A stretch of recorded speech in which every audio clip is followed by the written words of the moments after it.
បាទរុនសួស្តីបងប្អូនទាំងអស់គ្នាចឹងថ្ងៃនេះយើងមកតពីវីដេអូចាស់របស់យើងនៅក្នុងវីដេអូមុនជាមួយនឹងការបង្កើត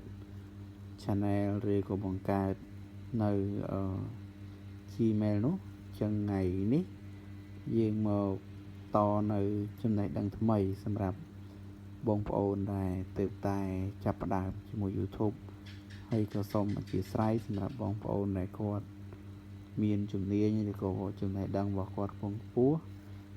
បើមានការខុសទោះលើសលុះឡើយណាបងប្អូនអាច comment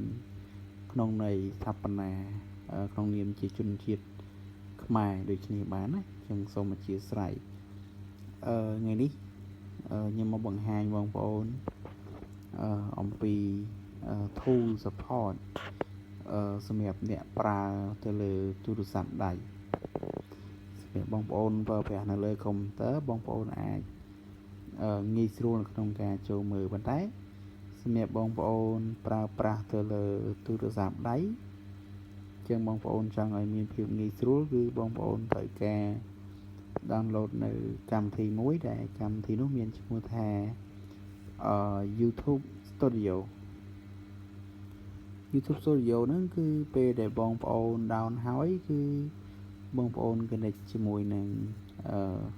channel បងប្អូនទាំងអស់គ្នាដើម្បីងាយស្រួលចូលទៅមើលនៅក្នុង analytics ឬក៏មើលអំពី view ឬក៏មើលអំពីអ្វីផ្សេងៗនៅក្នុងកម្មវិធីនេះបានហើយសម្រាប់ថាកម្មវិធី YouTube Studio នេះអាចជួយបងប្អូនបានអ្វីខ្លះនៅក្នុង YouTube ខ្ញុំនឹងបកស្រាយជូនបងប្អូននៅវីដេអូបន្ទាប់ប៉ុន្តែនេះជំហានទី1គឺបងប្អូនត្រូវការ down កម្មវិធីនឹងបានហើយកម្មវិធីនេះគឺស្រួលរកទេគឺនៅក្នុងសម្រាប់បងប្អូនប្រើ Android គឺនៅក្នុង Play Store សម្រាប់បងប្អូនប្រើ iPhone ចូលទៅក្នុង App Store វាយពាក្យថា YouTube Studio បើសិនជាបងប្អូនអត់ចេះវាយភាសាអង់គ្លេសទេខ្ញុំនឹងដាក់ឈ្មោះនៅខាងក្រោម description នៅក្នុង description ខ្ញុំនឹងដាក់ឈ្មោះរបស់វានៅក្នុងនោះសម្រាប់បងប្អូនអាចចូលទៅ down បានអរគុណច្រើនហើយជួបគ្នានៅវីដេអូបន្ទាប់